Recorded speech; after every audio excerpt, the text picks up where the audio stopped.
Hello and welcome. I'm your host, Neil Howard. Thank you so much for joining us for another segment of Health Professional Radio.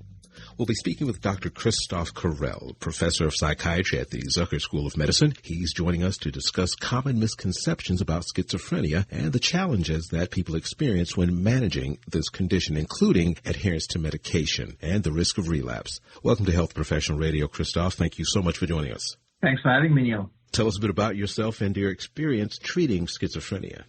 Well, I'm both an adult as well as child and adolescent psychiatrist, and I've been actually in the field in order to treat people with psychotic disorders, which I found the most fascinating when I was in medical school, how the brain can function and really misinterpret certain stimuli and have a world on its own. And because the illness often starts in late adolescence and early adulthood, I felt I needed to also have the adolescent psychiatry piece in order to potentially prevent the illness when it just starts. How many people here in the United States are living with schizophrenia, and what are some of the common misconceptions about this condition and the people that are living with it? So we generally think that it's about 1% of the population across cultures. Looking at adults, it's about 2.8 million people in the U.S. that have schizophrenia. And it happens, as I said, in late adolescence, early adulthood.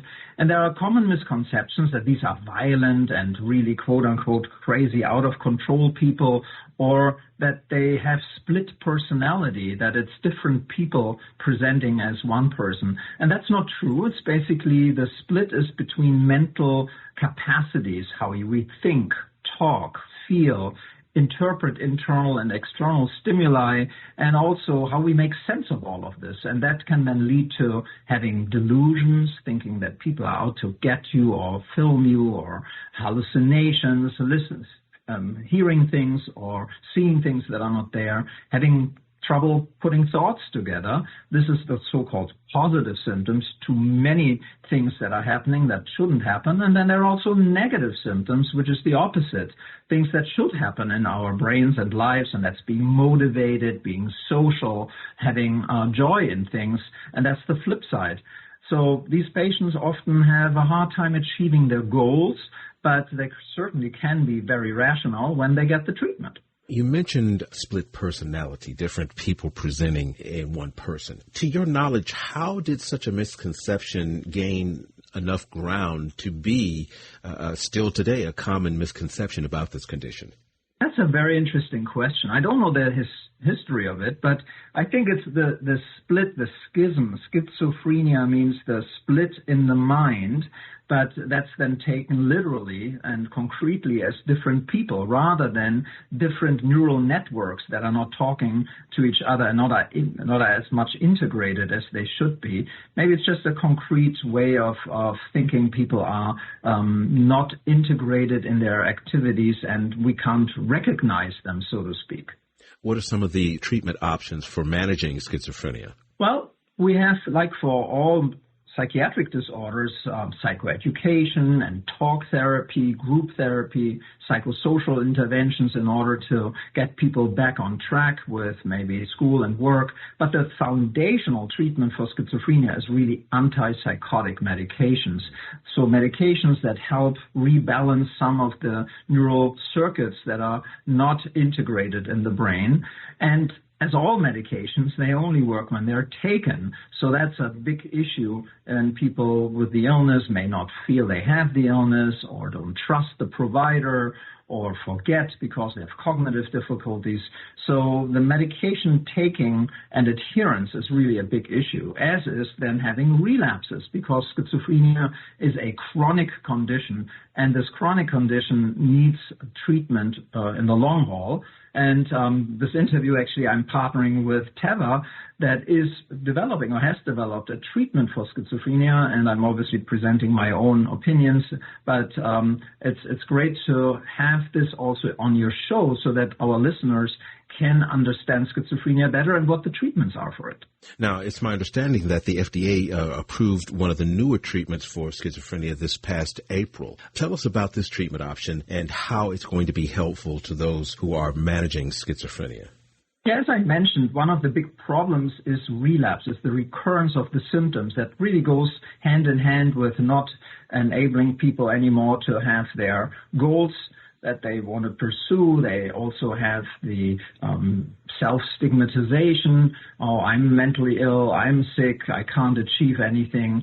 And also there can be problems that the brain actually is affected by this and that the next treatment approach is not working as well. So treatments are often given as oral treatments, 365 times a year, and it's hard to do anything every day, even when you don't have a mental illness.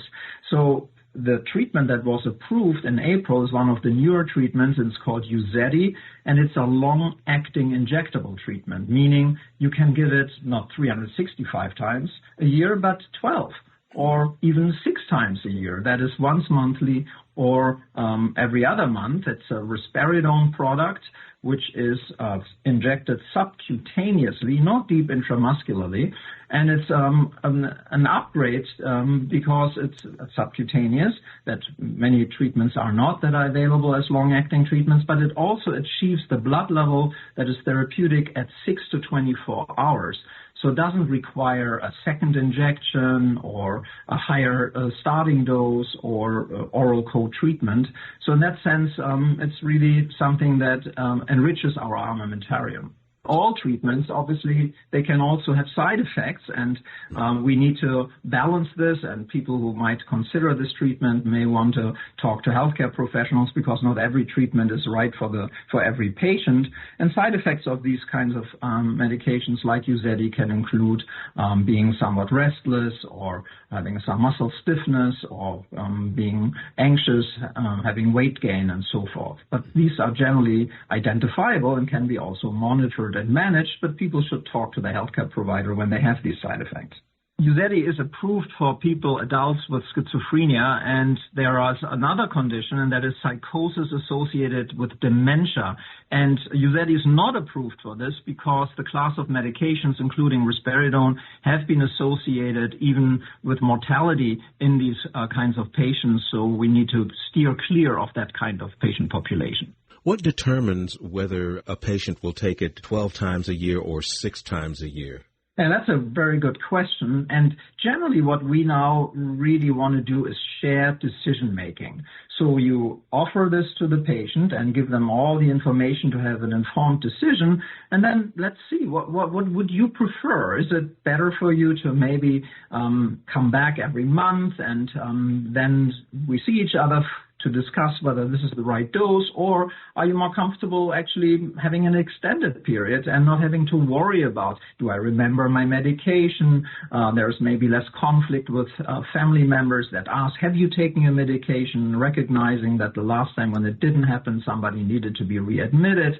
So it's really up to them, and I think easier is better, in my opinion. So the less trigger points you have to maybe forget or second guess the treatment, the better. But some patients might feel differently and want it just once a month, which is also totally fine.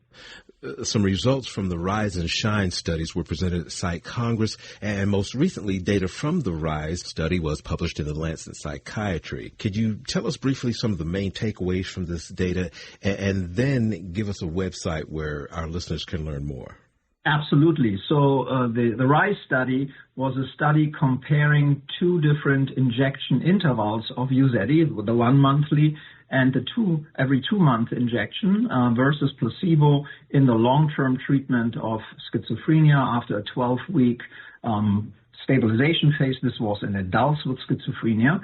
And the relapse-preventing effect was up to 5-fold greater versus placebo to delay the impending relapse. And that was basically equivalent to an 80% decreased risk of relapse, which is quite remarkable. And again, there was only 1 injection in the beginning needed, not several of them, or oral co-treatment. Also, the side effects were very commensurate with what we know about risperidone. There were no surprises. And patients stayed in the study quite long. And that was then also reconfirmed by the SHINE study, which is the long-term extension study where patients were able to roll over to have an even longer stabilization phase on UZEDY. And whoever wants to find out more about this kind of treatment, there's a website that's called UZEDY.com, UZEDY.com, so that one can make maybe an informed decision, talk about a healthcare professional, whether this kind of treatment could be an option. Dr. Correll, I appreciate you joining us here on Health Professional Radio, and I'm hoping that we'll have another conversation. Thanks for having me. You've been listening to Health Professional Radio. I'm your host, Neil Howard, in conversation with Dr. Christoph Correll. Audio copies of this program are available at healthprofessionalradio.com.au, also at Anchor, Spotify, and be sure and subscribe to our YouTube channel at youtube.com/Health Professional Radio.